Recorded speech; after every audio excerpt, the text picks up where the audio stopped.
We're back again for another video, and today we're going to look at the timeline.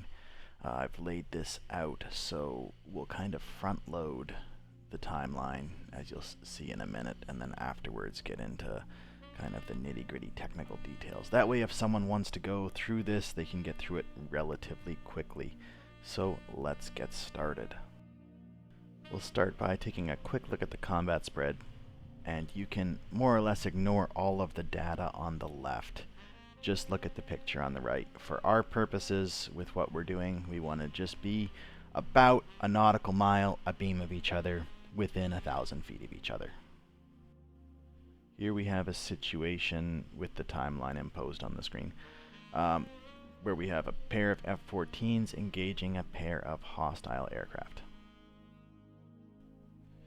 So prior to 50 nautical miles. 50 nautical miles is the no later than for commit. And prior to 50 nautical miles, the flight should be in combat spread. And the situation needs to be correlated with AWACS if it's available, so you need to make sure that you see the same picture that they do. It should also always be coordinated with the rest of the flight. If there's no AWACS, make sure it's coordinated with the rest of the flight, or correlated with the rest of the flight. The flight lead at this point should be in TWS with the wing in RWS, and that's because we're going to start sanitizing. The flight lead at this point should call heading, speed, and altitude for the section to hold. Because we're going to be in combat spread, you're not going to have those visual references that we normally have when we're in a tighter formation. So in this next section here, in reality, if the hostiles are hot on us and we're hot on them, you're going to have about 10 seconds at most to complete everything.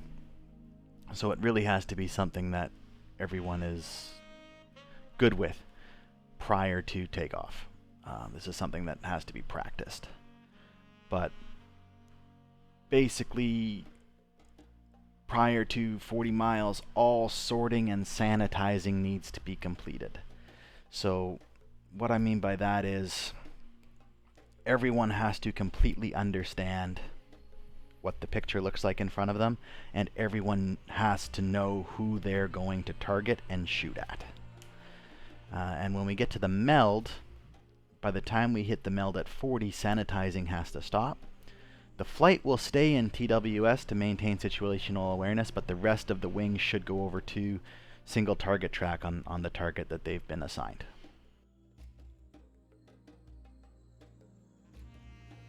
Once we hit that 35 nautical mile mark, all of the weapons need to be released, and we need to be in the crank.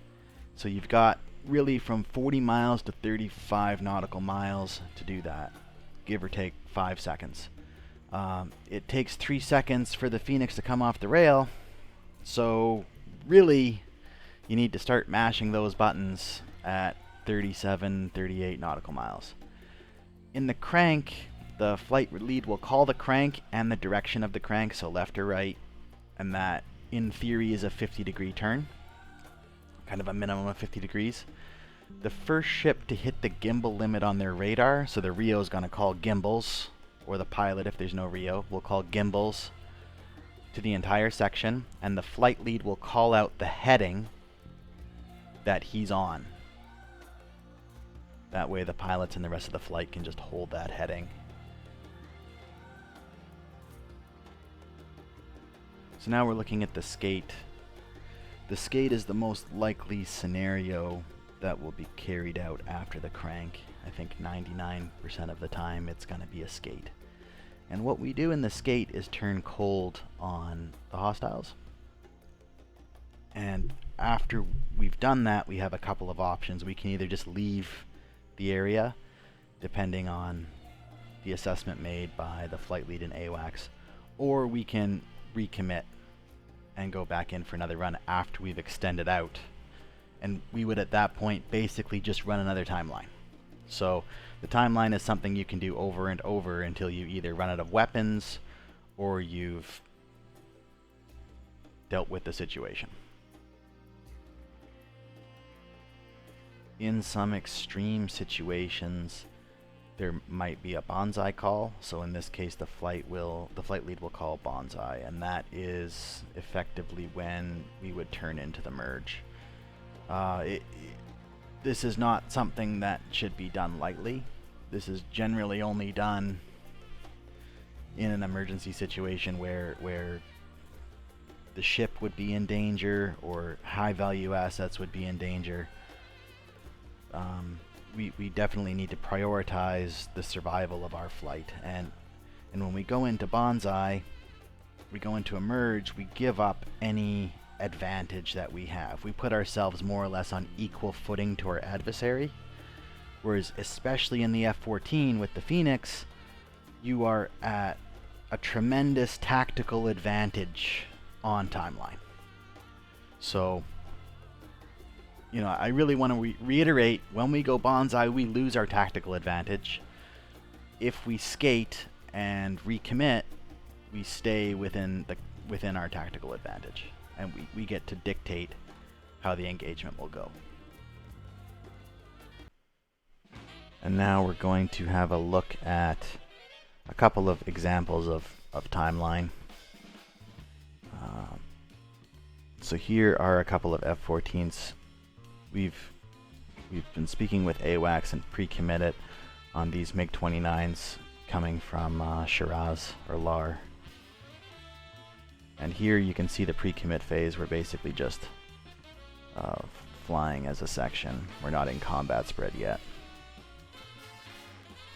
As we turn and commit, the flight goes out into combat spread. So we're hitting that 50-mile mark right here. So now we've committed, and at this point we're sorting and sanitizing.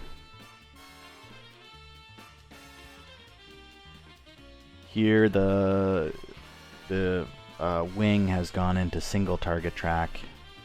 We're still in TWS in the lead ship. Now we released our weapons a little bit late, so we entered directly into the crank by 20. And we also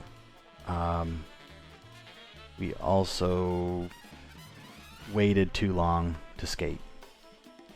So we're skating at 18 miles. That's still within the minimums, but we've discovered that it works better. It's a bit safer for us to do it at 20. And that skate actually turns into an abort.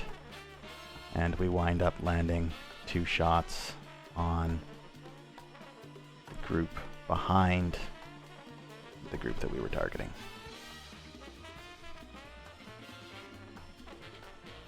Here's another timeline example where we have 2 F-14s and 2 F-18s. So this one isn't as picture perfect as the last one, but we release at 30 miles.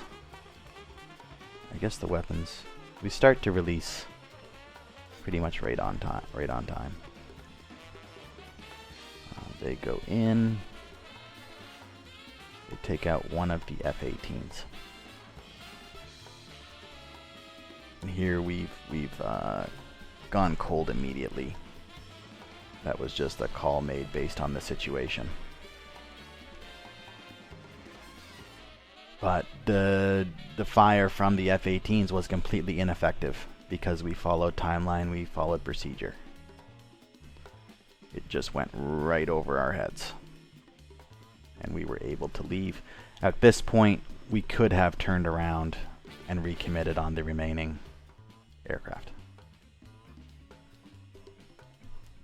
Here's another example. So this guy, Pigeon, this was actually his first flight with us, and I was trying to explain timeline to him as we went. So this was his first attempt at it. And we did relatively well. We took out both F-18s, and their weapons were not tremendously effective. Ray followed timeline. But here, Pigeon just pulled too many Gs and his aircraft broke apart. But if you focus on Ray's aircraft, that's an example of a good timeline. and we can see the AIM 120s completely ineffective against us. This is an example of what happens when you don't follow timeline. And here we see the F-14s come in. They're not really well coordinated at all. Ray does a timeline here. Both of his missiles miss. And then they kind of turn bonsai. And at this point, they've completely lost any tactical advantage that they had. And they just get pulled apart by the F-18s who take them down into the mountains and do a turn fight. So we're not playing to the strengths of the F-14 here. And we're making it a fair fight, which is not something we need to or want to do. And all of this information can be found in the Navy's All-Weather Intercept Manual. Right here. Specifically, if you go down to, let's zoom in here, chapter 15, no, that's not it, chapter 14, Introduction to Section Air-to-Air Weapons Employment. And this is basically goes through, you can see the timeline here, it goes through in great detail everything that we've covered today. So if you're interested in this, I highly recommend looking through the official manual on the subject. I will be doing more videos on sections of this manual later. It's by no means mandatory, but if this is something you're interested in, and if you're here, you're probably interested in it to some degree, I'd recommend giving it a look.